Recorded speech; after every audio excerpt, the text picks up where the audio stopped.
Est-ce qu'on peut estimer que la richesse minière de la RDC est à l'origine de ces malheurs et notamment du conflit qui dure dans l'Est du pays depuis 30 ans maintenant? On peut répondre par l'affirmative, Carole, même si les causes du conflit dans l'Est sont complexes, avec notamment les conséquences du génocide de 1994 au Rwanda, mais globalement, qu'il s'agisse des rebelles du M23 soutenus par le Rwanda, des ADF qui ont fait allégeance à l'État islamique, ou encore des multiples groupes armés qui prolifèrent dans cette partie orientale du pays, eh bien tous prospèrent sur la faiblesse de l'État congolais et l'exploitation illégale des richesses minières. C'est cet attrait de la richesse qui explique la persistance de la violence. Au cœur de cette violence, il y a bien entendu la guerre entre l'État congolais et les rebelles de l'AFC M23, soutenus par le Rwanda.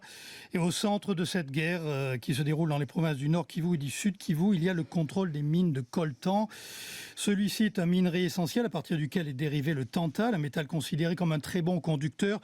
Et où est-ce que le Rwanda vend son coltan, dont une grande partie provient de la RDC? Selon les données de l'Observatoire de la complexité économique, 80% est revendu à la Chine, qui entretient donc le succès de ce trafic.